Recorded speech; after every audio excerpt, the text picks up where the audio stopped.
So Paul, can you share with us your 6 foundational principles? Sure. The 6 foundation principles are nutrition, hydration and sleep, breathing, thinking, and movement. When I teach those principles to my students, I break them into 2 functional categories. One I use as yin, the feminine principle, one, the masculine principle of yang. So nutrition, hydration, and sleep are yin, breathing, thinking, and movement are yang. Now, because the concepts of yin and yang are still not really well understood in the Western culture because they come from China, I'd like to give you a little demonstration so you and all the viewers can understand what these concepts mean. Yin means an inward flow of energy, and yang means an outward flow of energy. So a simple analogy that I use is if you take a piece of bread, like dried bread, and you throw it into a bowl of water, it will suck water into its center and begin to expand. Just like when a woman's pregnant, she draws nutrition and resources into her center and she begins to expand. That is the principle of yin. Yin multiplies power. It draws energy in from every angle and then accumulates it and begins to expand. So the dry bread sucks the water up and begins to swell. Now, that principle will go until the bread is saturated and can't go anymore, just like a woman can only get so big before she gets birth.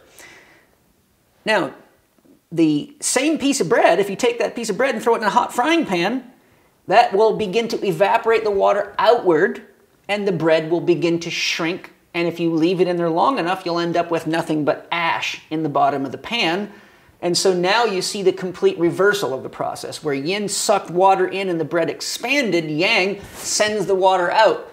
It's a divisional energy because just like the sun shoots energy in every direction, each ray is a division of the power in the sun. That's yang. But yin sucks everything into it, so it multiplies power. So when we're talking about the yang principles, we're talking about the same type of energy. When you're thinking too much, or you're breathing too fast, or you're over-exercising, you're taking all the energy that yin brought in and you're dividing it by moving it out into the activity, into the thinking, or into the process. If the yang process uses more energy and resources than the yin process cultivates, you go into an energy crisis, which shows up as fatigue, which leads to illness, and then leads to disease if it's not managed carefully, and finally it ends in death.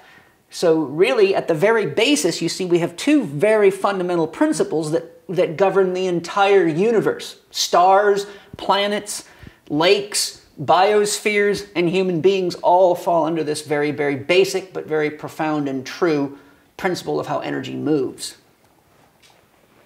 It almost reminds me of a bank account. You know, if you keep on going to the ATM machine and taking out money, but you never actually go into the bank and deposit, yes, then you're going to end up in a deficit. And that's what you're talking about in terms of our energy, health, and vitality. Yes. If we don't nurture with the yin principles that replace and replenish and rejuvenate, and all we're ever doing is expending through the yang principles, then that's how we end up sick and closer to death than life. And to expand on your concept even further, if you overdraw your bank account or you do not pay your car payment because you've spent more money than you have, nobody shows up at your door immediately to shut your power off or take your car away.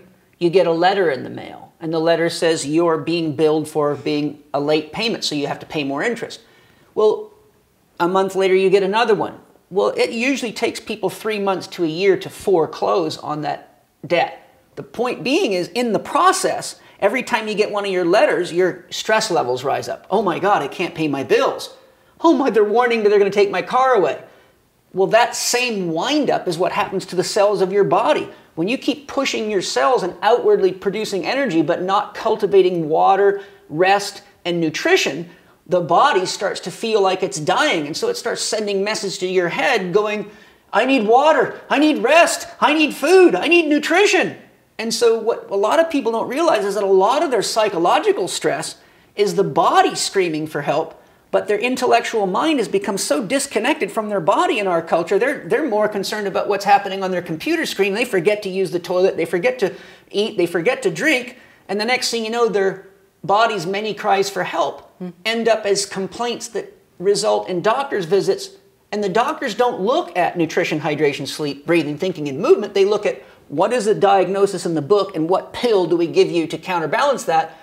And the problem that I have with that model is that people keep getting medicated, making it harder and harder for them to feel the messages of their body, when if they were to subscribe to using nutrition, hydration, sleep, breathing, thinking, and moving as a simple complement to their lifestyle, they wouldn't need to go to the doctor unless it was a real serious problem.